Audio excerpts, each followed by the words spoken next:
when you submit yourself to a learning center,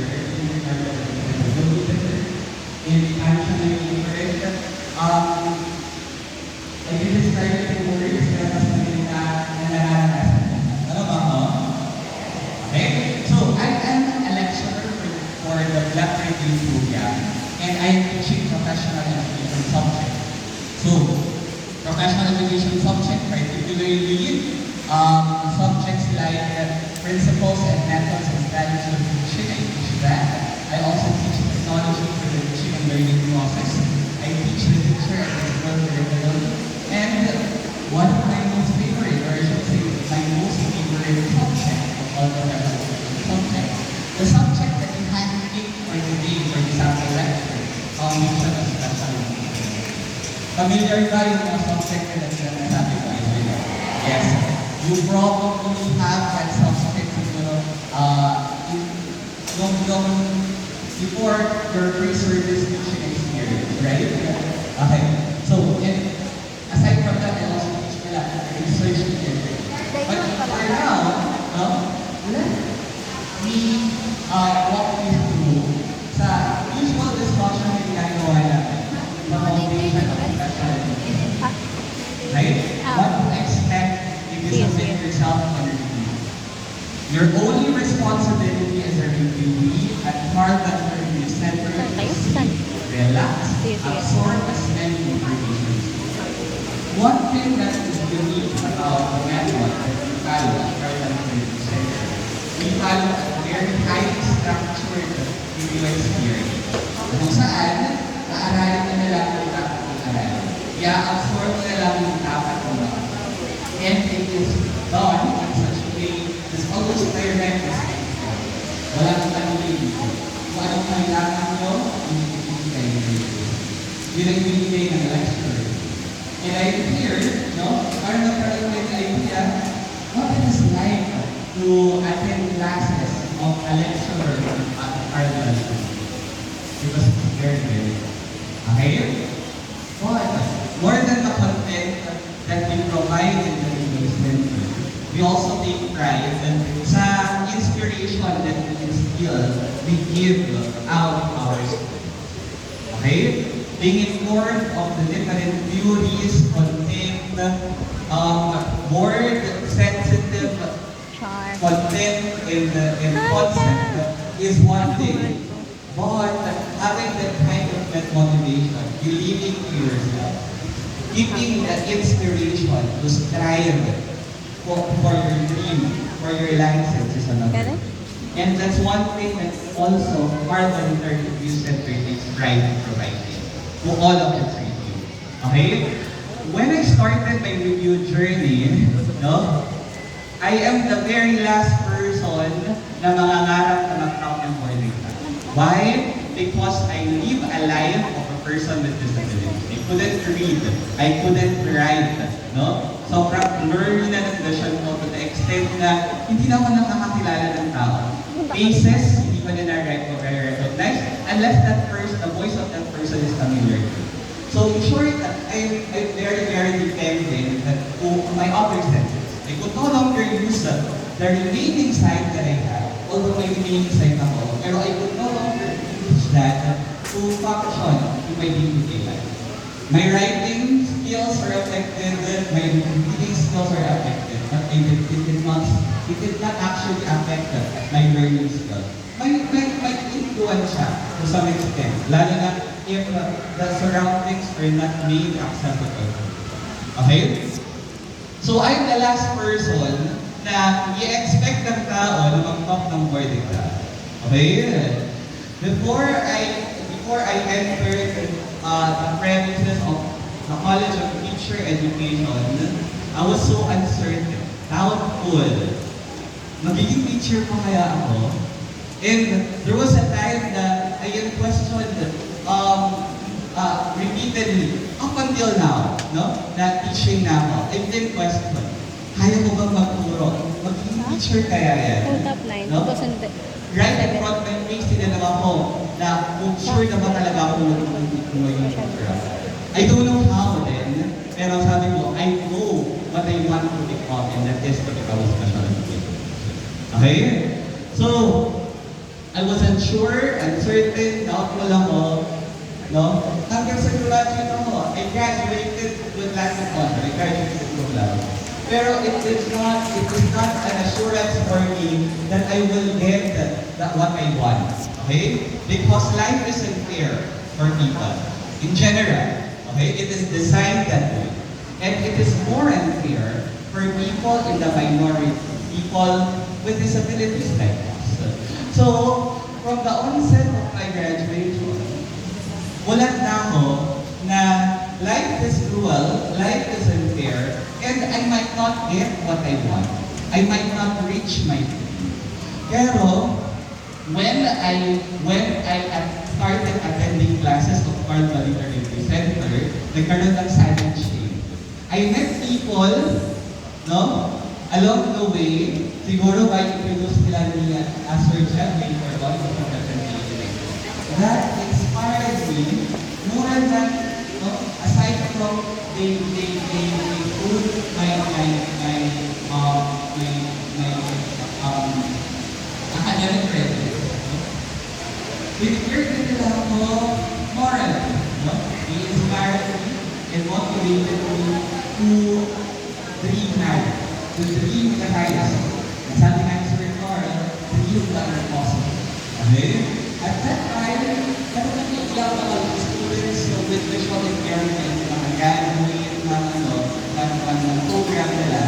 As a matter of fact, I thought my first graduate was blind from the College of University. Okay? Oo, wala pa. And although meron din mga pumasa, ilan, ng mga blind individuals, no? Support and damage. Wala pa. Pwede mo rin bigyan ko din natin. Why not Bigyan ko din natin. kasi yun ang talaga tulong still sa amin every day when we are in class. Okay? Dream the highest. Ay, yan o. Bumangarap ka na lang sa gusto Yan lang siya. nila. Yung saan tayo? Yung sa natutunan sa kanya. Yes. And ang nalaro ka ng sobrang taas. No? If in case you fail, Ka. nasa safe Ka. space ka na rin. Ka.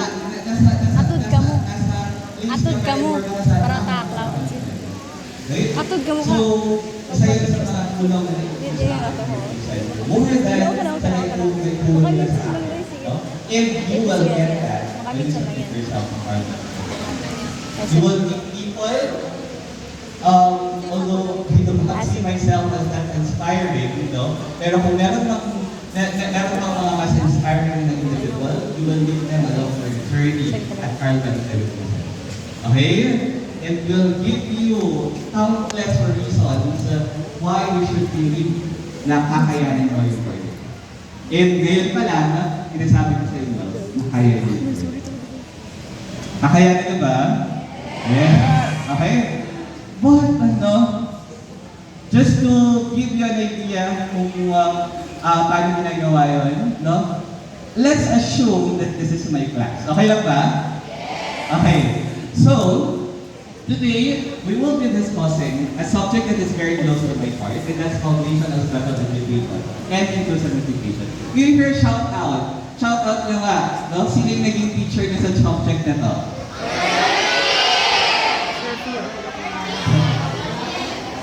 Okay. So, all of you took this subject. Tama ba ko? Yes. Now, hindi ko alam kung helpful ba sa inyo yung slide deck ko ngayon. 8:47. Nagkaroon na kami ng experience before hindi ganit na principal. Tama ba ko? But don't worry, no? As long as your attention is on me, no? Kahit hindi nyo pa nakikita kung ano man yung nasa slide ko, I will get the message across. Okay? I will make sure na hindi matatapos yung time na binibig sa akin na hindi nyo naiintindihan fully yung mga concept na medyo blurry, medyo hindi pa klaro. Okay? So that's always the objective in the lecture. Para iwanagin lahat ng hindi malinaw when you were still studying in a College of Teacher Education. Okay? And to strengthen it and to develop mastery sa mga concept na to. Kasi yun yung dadating nyo sa pwede. Okay? So, I will be as direct as possible, walang paligoy-ligoy. Kung ano lang yung kailangan na matutunan, yun lang yung matutunan ninyo. Isa lang yung hingin ko sa inyo, ay if I say it. Nakakaintindihan na tayo. If I say write it down. Okay ba yun? Yes. And aside from the content, this is something that I'm very, very proud of as a product of the Review Center as a lecturer. We will not just teach you the lessons that you need to learn. We will not just inspire you, motivate you, give you reasons to believe na kaya mo. But we will also teach you the strategies that you need to learn and to develop when answering multiple choice type of question. Similar to the questions that you will have or you will encounter sa pagdating ng panahon na mag-take board. Sige. So, content is one thing, inspiration is another thing, contentantship is another thing. Okay? And magsasabay-sabay natin sa lecture. Okay? So, in the lecture, I will give you siguro a little mga natin sa okay ba yun? Okay, a little activity review. Now, are you ready? Are you ready? Yes. Now, isa sa mga tip na kailangan mong umigan, if you want to effectively study a concept, ask your questions WH question. Halika na mo sa kanino, WH question. Okay? Huwag kayong mag-settle, huwag nyo ilan ko yung isang concept unless hindi nyo napapakaralan yung WH question ng concept. Kaya, gagawin yung ganyan. When you study any concept, professional relation concept, in particular, always ask yourself what it is. Okay? Ask the question who, ask the question why, ask the question where, ask the question when, ask the question how. Okay? Kapag alam mo yung kasunod sa questions ngayon, I'm confident in your Mahirap pa naman yung special malaman yung understanding mo sa concept na yun. And that's what we want to do. special needs. Okay? Mahirap talaga. Ang professional education is actually the life of average na lang. Kahit despite pa kulang din siya sa sarili niya. And to achieve that quality kind of learning, na gusto namin i-achieve, ang tip ko sa inyo, when you study, always ask yourself what you need. Wag lang puro definition, wag lang puro knowing what it is. You also need to know why we have to learn it, who it is for, no? How do we implement this inside the classroom? This is very important question we need to answer. Where should we apply it or implement it? When is the right time to implement it? Okay? And apply it. Anong purpose behind analogy? Just remember this. Teaching is a science. Which is what? Hindi siya basta-basta. Palaging may reasons in every step or any actions that we take. Tama ba ako? Hindi palaging preference or will natin ang nasusunod. Yung masunod is yung dapat yung logical. And yung logical always have a reason. Tama ba ako? May reason ka bakit din yung arrangement sa classroom. Tama ba ako? May reason ka bakit ganito yung standard ng class science. Yes or no? Yes? May reason ka bakit ganito yung salita ng teacher. Yes or no? Yes, everything has a reason. Hindi yung dapat natin. But not with that, dapat natin ang question. Try natin. Okay? So, when learning about cognition of professional education, we need to learn what it is. Wala maggamit kayo. This kind of program, who or sitting all or all of this kind of education program and education program. How do we implement this inside the classroom? Okay? When there is the right time to implement special education and inclusive education? Where can we implement STEM and where can we implement inclusive education? These are the questions. And those questions should be repeated many times as to encounter one topic and you move to another topic. Nakakaintindi ka tayo? So that's one thing for me. So when you want to study something and you want to strengthen your understanding of that subject, do not let it go until masagot mo yung anong question, but your age question. Did you get that? Did you get that? Yes. So, sa discussion or sa lecture na ginagawa mo, I always try na i-achieve yung ganong klase, no? Every concept, hindi natin sige. biglawan and may sasagot ng mga questions din. Let's start with the first one. Since this is about foundation of special inclusive education, let's start by defining and differentiating special and inclusive education, starting with special education. Okay, so this is the verbatim definition of special education. Special education or special needs education, we call it now special needs education, refers to special class, special instruction, or special school, exclusive for children or learners categorized as with Akala ko ng having black special board. educational needs. But here's the thing. In the review center, we do not encourage you to memorize concepts in professional education. What's more important is to naiintindihan ka siya. Okay? Never mind the verbatim definition. It is helpful kung kaya mo i-memorize. Ulit ko, I can memorize the definitions verbatim. Pero hindi yun yung primary concern natin sa study of professional education. It's always understanding the concept rather than memorizing the concept. So, kung hindi mo man siya maalala, and human as we are, no, our tendency is to forget, makakalimutan ko yan. Pero what will stay is kapamedihan. So forget this basic definition, kung sabi natin, ano ba yung special education? Sabi, another word for special education is special needs education. Here's another tip coming from me, from someone who took the board exam and taught the board exam.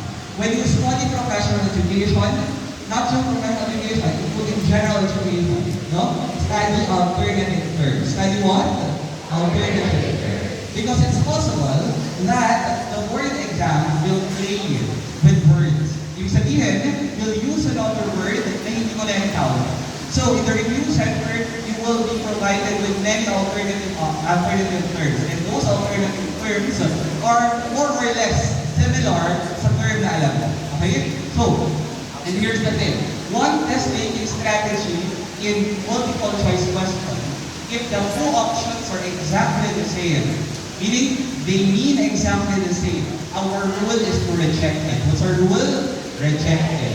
Our rule, when we do not know the answer, or we cannot be sure 100% of the answer, is at least to increase our chance to get the correct answer. Okay? That's how you answer question. If you are not sure of the answer, if you cannot be 100% sure of the answer, if you are confused on the options that are given, no? Or possible, dalawa, yung options na tama, possible na tama, no? The logical step to take, or if you are a smart test taker, and that's what we want for our review, to be smart test taker, is to eliminate options. Okay? Eliminate option. And one logical reason why you eliminated that option is because you were able to identify that these options are just the same. Okay? So kapag nag-appear yung E, special education, B, special needs education, ano na lang yung pagpipilian mo sa what? Charlie and Delta. Tama ba mo? Does it make sense? Yes. Okay? So, as we progress in our discussion, I will provide you with alternative terms that will help you broaden your understanding of different concepts. Before it's called special education. Up until now, this is not special education. But what is encouraged right now is the use of special needs education. Kaya nga, from BN, major in SPED, our course before, now, what's the name of the course? Bachelor of Special Needs Education. Is your undergrad and my undergrad the same? Yes or no? Yes. Yung term lang yung nag-iba. Is that clear? Because society is evolving. So the words should also evolve. Tama ba mo? May mga words na iba-iba, pero pareho lang yung sabihin. Tama ba mo?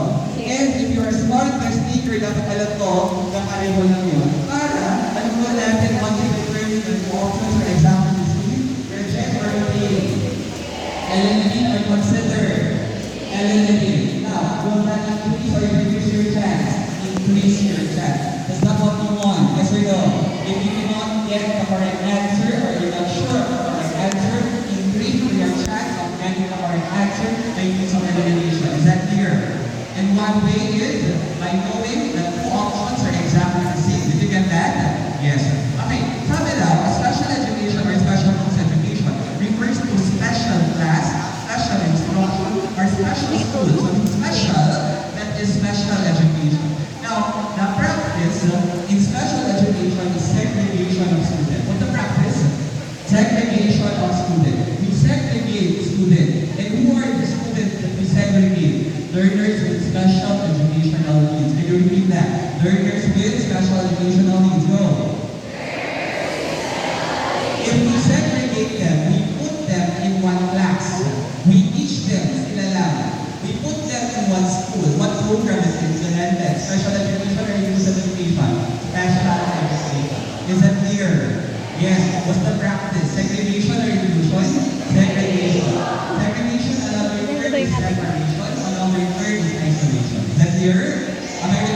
one and the same thing. Yes or no? Yes.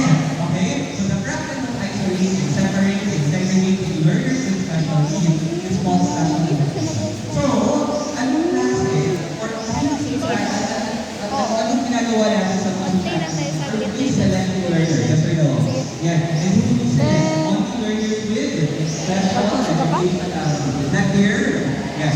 Now, another term for learners with special educational needs is learners with exceptionality. Another term? Learners with exceptionality. Or it is called children with special needs. Yung sabi natin, children with special needs, special child, special children, learners with special needs, learners with special educational needs. Different words but they refer to one and the same person. Tama ba ako?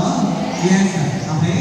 So that is yung sinasegregate yung sinasegregate natin. Inaayos natin. Now, when we put these children with special needs or learners with special educational needs in one class, what we call a classroom. The class that is where segregation is taking place is called self-contained classroom. What we call a classroom? Self-contained classroom. So the classroom where special education program is being implemented is called what? Self-contained classroom. Another word for self-contained classroom is special classroom. Ano nangyayari dito? Selection. Select one student or all students? Select student. It would be select learners with special educational. Kung sabi natin, who are these learners with special educational needs?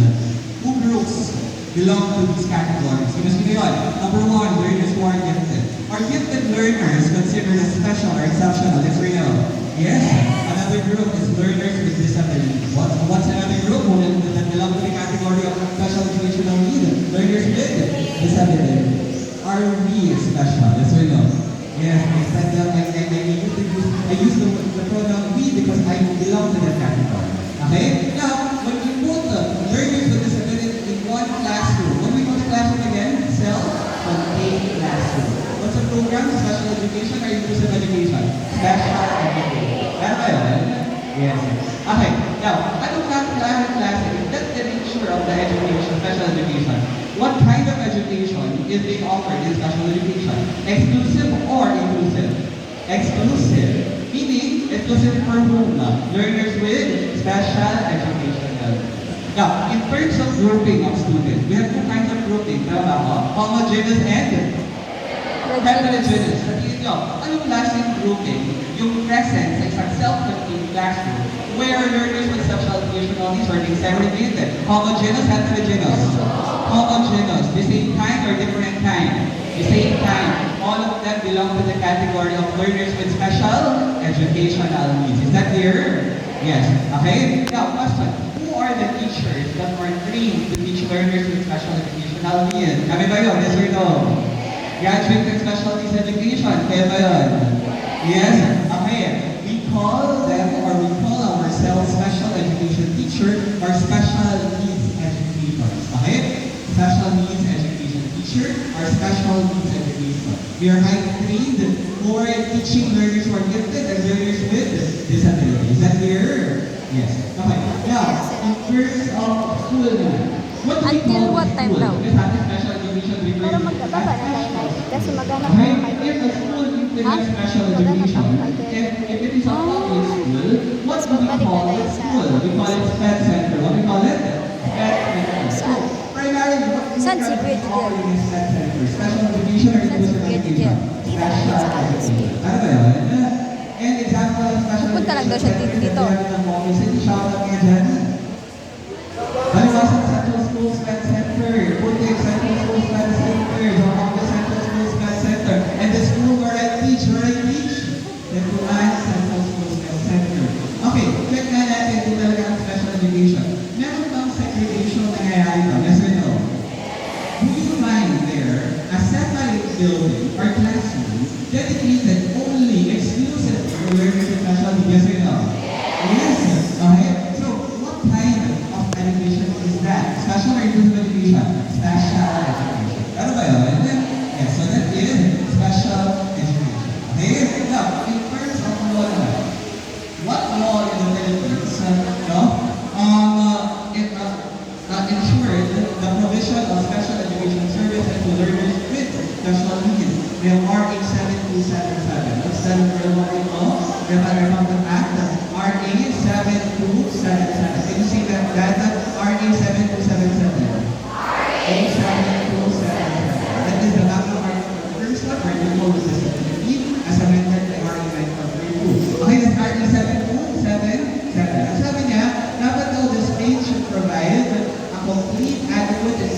autism, communication, and visually impaired, hearing impaired, and other disabilities or exceptional. Sabi ba, the state should maintain and keep establish special education classes in all regions of the country.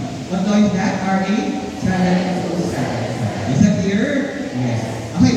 Now, but special education is the traditional way of educating learners with special needs. It is the traditional. In other words, makalumang mga bago. Makaluma. We are slowly moving away from the special education, from the practice of the segregating school. Okay? Because society is evolving. Tama ba ho? Yes. Although hindi pa rin siya present time, we cannot let special education go, no? Right away. It should be gradual. Okay? Now, it's a traditional way because there is a progressive way of educating learners with special needs.